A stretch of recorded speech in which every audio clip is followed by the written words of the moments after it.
Fala pessoal, hoje nós vamos conversar um pouco sobre o controle emocional aplicado às nossas finanças. Eu sou Leandro Medeiros e atuo há quase 20 anos no mercado financeiro e sou o idealizador do projeto Fortaleza Financeira, que vai trazer para você mais informação e conhecimento sobre como fazer o seu dinheiro ser um motivo de alegria e satisfação para você e não um tormento, tá? Então bora lá pessoal, vamos lá? Afinal, como ter controle emocional para lidar com os problemas financeiros? Isso é possível? Tem como? Primeiro de tudo, a gente precisa entender que o controle emocional é importante em todos os aspectos das nossas vidas. Todos os dias enfrentamos desafios, seja no trabalho, seja nos relacionamentos, seja internamente com nós mesmos. E também, o que acontece muito, a gente enfrenta desafios com as nossas finanças, né? Quem nunca se sentiu em uma situação altamente desafiadora se tratando de dinheiro? Tem vezes que parece que é impossível ter o controle emocional com o dinheiro, não é mesmo? É aluguel, é cartão de crédito, é cheque especial no vermelho, é dívida que está atrasada, boletos e mais boletos vencendo. Muitas vezes a pessoa até sente que está afundada no atoleiro e não tem condições de sair disso. Eu vejo isso todos os dias com os meus clientes. Você já se sentiu assim? Ou já viu algum familiar, parente, amigo nessa situação? Se sim, assiste o vídeo até o final que eu vou dar umas dicas e umas técnicas para a gente manter o controle emocional nessas situações. E já aproveita para curtir o vídeo aí embaixo, tá? Desse jeito o YouTube, o Facebook, o Instagram vão fazer esse vídeo chegar para mais pessoas que também precisam disso, tá bom? Então, voltando. Mas, Leandres, o que é o controle emocional? Bom, vamos lá. Ó. Tem gente que pensa que controle emocional é simplesmente não sentir as emoções, reprimir os sentimentos, ou até mesmo esconder as emoções. E aqui eu vou te contar uma coisa que talvez você e muita gente não saiba, tá? Que você sabia que emoção e sentimento são duas coisas diferentes? Pois é, elas são diferentes, tá? Eu sei que é bem confuso isso, mas as emoções são ordens e comandos cerebrais primários, imediatos, que o nosso cérebro nos envia nas diversas situações que a gente vive no dia a dia na nossa vida, que tem a ver com a nossa sobrevivência, com os nossos instintos, por exemplo, medo, raiva, alegria, tristeza. Você não escolhe sentir essas coisas, mas diante das situações, o seu cérebro te dá esses sinais de forma imediata, automática, de acordo com as experiências que a gente já viveu e a nossa bagagem genética evolutiva. E isso na nossa evolução foi e é determinante para a nossa sobrevivência, principalmente para ativar o nosso mecanismo de luta ou fuga. Você imagina um homem primitivo que não tivesse medo de nada lá na savana africana. Provavelmente ele não duraria muito tempo, né? Nem chegaria na fase adulta para se reproduzir. Então a emoção do medo, por exemplo, ajudou os nossos ancestrais a sobreviverem e a enfrentar melhor os perigos, nos fazendo dominar as outras espécies e a natureza nos trazendo até aqui. Agora o sentimento é aquilo que vem depois da emoção. É tipo um segundo estágio. Imagina que você recebeu a bela notícia de que ganhou 10 milhões na loteria. No momento em que você fica sabendo disso, provavelmente se você for uma pessoa normal, você vai ser completamente tomado pela emoção da alegria e vai ficar totalmente eufórico. Sua pupila vai dilatar, você vai receber uma injeção de adrenalina e várias outras reações que o seu cérebro vai determinar por meio de hormônios e comandos neurais. Aí, logo em seguida, passados alguns segundos ou minutos, um sentimento de felicidade, de realização vai tomar conta de você. Essa reação secundária, essa consequência da emoção, então, é o sentimento. E essa diferença é muito importante para a gente saber o que a gente precisa fazer nos momentos necessários. E sabe por quê? Porque a gente não tem como evitar as emoções. Elas simplesmente vão surgir diante das situações. pois o nosso cérebro já é programado para isso. O que a gente pode fazer é entender essa emoção e entender o que está acontecendo com a gente e então agir de forma mais favorável para nós, né? De uma forma mais pensada, mais ponderada, entende? Se ao sentir uma emoção forte, a gente já sair agindo, sem pensar, sem ponderar, a gente corre o sério risco de fazer alguma besteira. Alguma coisa que vai ser prejudicial para a gente ou para as outras pessoas. Alguma coisa que vai fazer a gente provavelmente se arrepender. Aí aquela velha regra, lembra? De respirar fundo, de contar até 10, ela é muito valiosa aqui, porque essa respiração e esses 10 segundos vão fazer toda a diferença na reação que você vai tomar diante dessa situação. E como o nosso cérebro adora criar padrões para economizar energia, se, por exemplo, toda vez que você está diante de uma situação em que você se sentiu ofendido, você deixar a emoção da raiva tomar conta, por exemplo, você vai reagir de acordo com isso. Você vai querer xingar, vai querer até brigar fisicamente com a pessoa. E isso acaba se tornando um padrão em diversas outras situações da vida, porque você simplesmente não entende e não controla as suas emoções. E acaba reagindo com um sentimento e ações ruins, que só vão te fazer mal. E se você for acumulando isso dia após dia, isso vai ficando cada vez pior.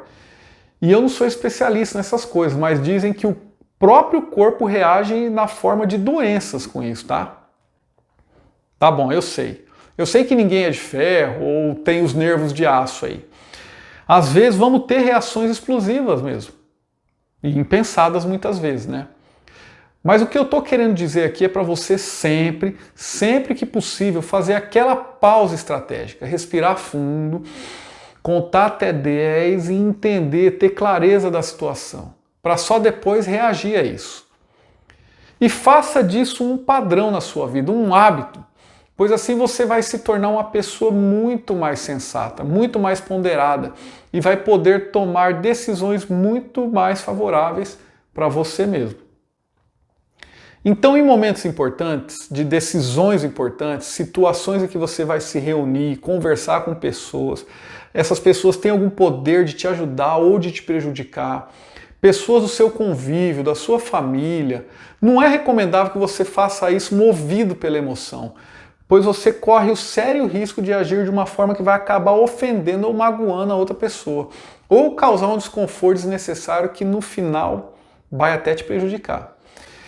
E em finanças isso pode acontecer em diversas situações. Por exemplo, vamos supor que você está com a conta estourada no banco, está com os empréstimos em atraso, está com o cartão vencido, um monte de problema para você resolver lá.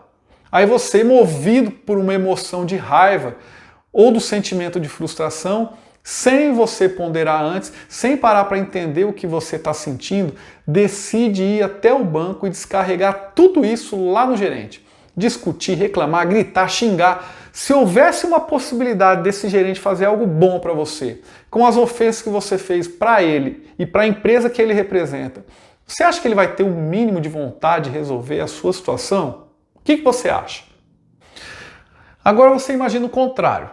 Você entendeu a emoção que você estava sentindo, entendeu o sentimento que você estava tendo, refletiu, ponderou, pensou numa abordagem, foi até o banco e aí com tranquilidade, com gentileza, informou a sua situação para o gerente e disse que você precisa de ajuda.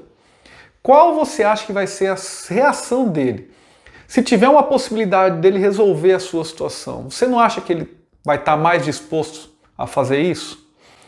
E esse controle emocional ajuda a gente em todas as outras situações que envolvem o nosso dinheiro, que dizem respeito à forma que a gente decide sobre como usar o nosso dinheiro.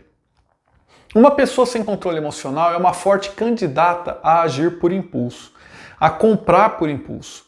Essa pessoa compra coisas sem importância, sem fazer reflexão ou planejamento. E isso é uma verdadeira ruína para as finanças dessa pessoa. Sem o controle emocional, a pessoa não tem força nem para traçar os objetivos, muito menos para buscar cumprir esses objetivos. Qualquer adversidade, qualquer situação diferente já é um motivo para ela desviar da rota. ela é inconstante, não consegue fazer ou seguir um simples planejamento. Ela desiste fácil. Tudo se torna um motivo para ela abandonar o objetivo que foi planejado. As pessoas sem controle emocional dão uma dimensão muito maior para os problemas do que eles realmente têm. Elas fazem uma verdadeira tempestade em copo d'água. Elas acabam por se vitimizar e achar que não vão conseguir atingir, que é um objetivo muito distante, que é muito grande, que não é para elas. Aí tudo, absolutamente tudo, se torna um motivo para desistir. Já as pessoas com controle emocional, elas também passam por situações adversas. Elas também passam por perrengue, por necessidades de alguma forma. Mas elas não ficam paralisadas ou não reagem de forma impulsiva. Pelo contrário, a forma como elas percebem isso e como reagem a isso faz com que elas tomem decisões bem mais ponderadas, mais sensatas, o que acaba por fazer elas saírem dessas situações de uma maneira muito mais sólida, muito mais vantajosa para elas. A falta de controle emocional também tem impacto na autoestima das pessoas. Se a pessoa recebe uma crítica, por exemplo, sem o controle emocional, ela vai acabar ficando deprimida e muitas vezes vai acabar descontando em comida, vai comprar roupas que ela não precisa e isso vai acabar refletindo negativamente nas finanças dela, porque gastou com coisas que não precisava e não programou. Tudo porque não controlou suas emoções. Então, como eu já disse antes, o controle emocional é um fator importantíssimo para o controle das finanças. Dificilmente alguém sem controle emocional vai ter suas finanças em ordem, pois elas são em grande parte um reflexo das suas emoções e da forma como a gente reage a elas. Parece meio louco, né? Mas saber lidar com as suas emoções te leva muito mais longe na sua vida financeira do que você saber lidar com números ou com planilha de Excel. Tá, Leandro, beleza, tudo lindo, tudo bonito, mas afinal, é possível desenvolver o controle emocional? Calma, eu respondo. Sim, é possível desenvolver o controle emocional. Eu sou um exemplo prático disso. Mesmo os meus amigos achando que eu sempre fui hiperracional, houve um tempo em que eu não era controlado emocionalmente e acabava reagindo a situações de uma forma ruim, de um jeito que me fazia mal.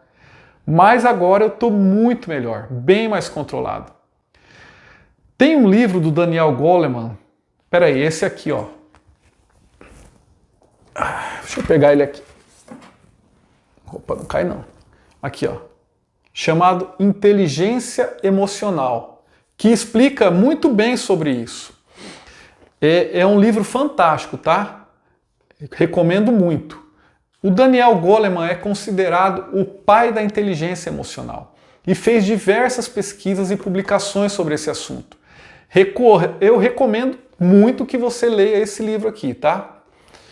O Goleman, nas suas pesquisas, levantou que a inteligência ou o coeficiente emocional representa 80% dos resultados da nossa vida. E só 20% vem do coeficiente intelectual, da inteligência. Ou seja, as nossas emoções têm um peso 4 vezes maior nos nossos resultados do que a nossa inteligência. Impressionante, vocês não acham?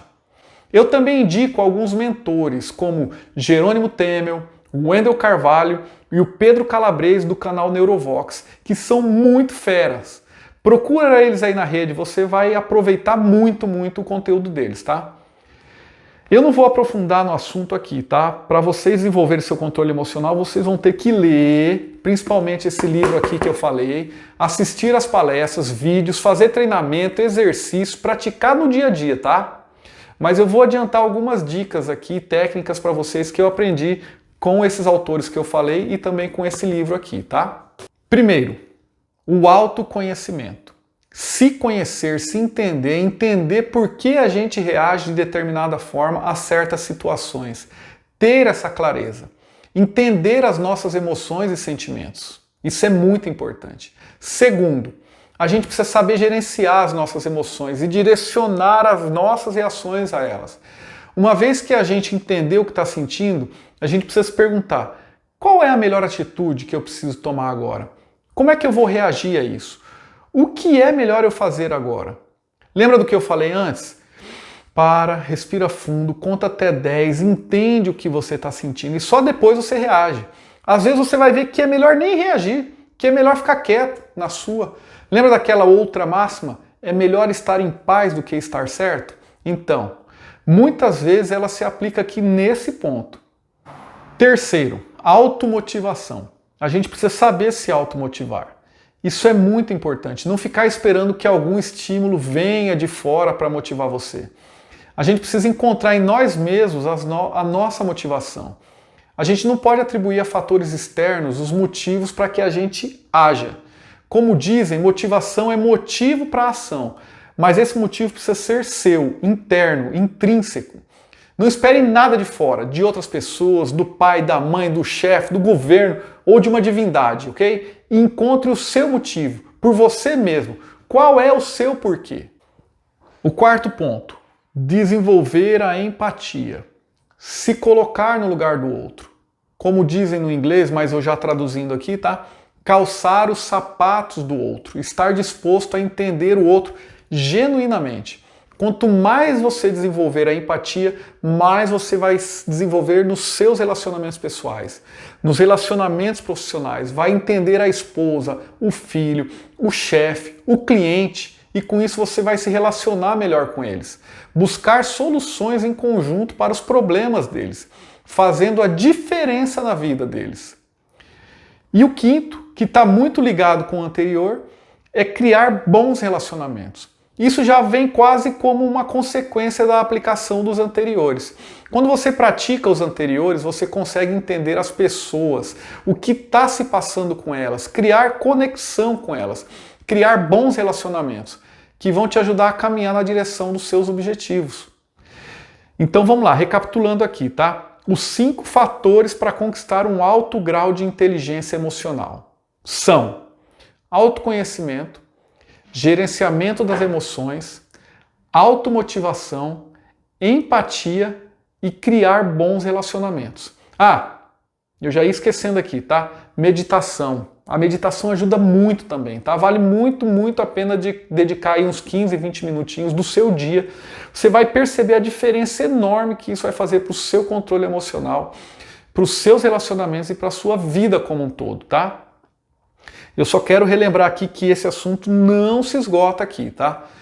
Na verdade, esse aqui é só um start, só um despertar. Tá? Se aprofundem aí com a leitura, lembra, com os autores e mentores que eu falei para vocês, e eu tenho certeza que a sua inteligência emocional, o controle das suas emoções vai dar um salto enorme, e isso certamente vai refletir no melhor controle das suas finanças.